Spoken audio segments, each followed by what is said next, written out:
আহমেদাবাদ থেকে লন্ডনগামী বিমানে দুর্ঘটনার আসল কারণ জানা যেতে পারে ব্ল্যাক বক্স থেকে।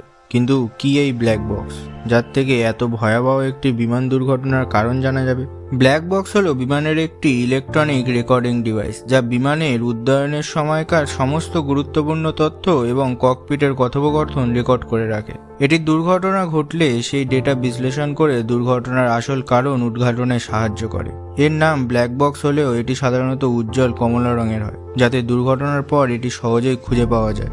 একটি বিমানে সাধারণত দুটি ব্ল্যাক বক্স থাকে: ফ্লাইট ডেটা রেকর্ডার বা এফডিআর এবং ককপিট ভয়েস রেকর্ডার অর্থাৎ সিভিআর।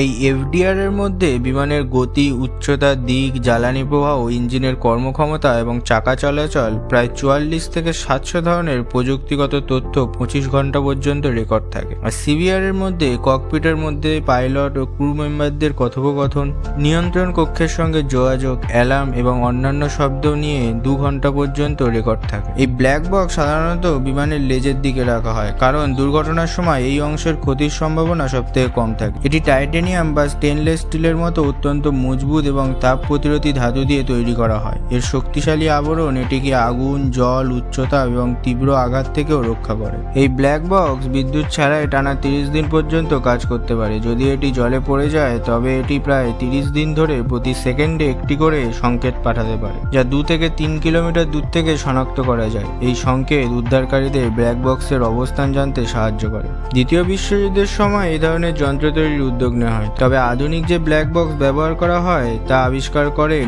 1950-এর দশকে অস্ট্রেলীয় বিজ্ঞানী ডেভিড ওয়ারেন। তার বাবা একটি বিমান দুর্ঘটনায় নিহত হওয়ার পর তিনি এই যন্ত্র উদ্ভাবনে অনুপ্রাণিত হন। 1956 সালে তিনি প্রথম প্রোটোটাইপ তৈরি করেন এবং তার নাম দেন ARL ফ্লাইট মেমোরি ইউনিট। প্রথম দিকে বিমান চালকদের মধ্যে এর ব্যবহার নিয়ে কিছু বিরোধিতা থাকলেও পরবর্তীতে এর গুরুত্ব উপলব্ধি করে বিশ্বব্যাপী বাণিজ্যিক বিমান সংস্থাগুলিতে এটি ইনস্টল করা শুরু হয়। সেই থেকে আজ অবধি প্রত্যেক বিমান দুর্ঘটনার কারণ জানার জন্য এই ব্ল্যাক বক্সকেই গুরুত্ব দেওয়া হয়।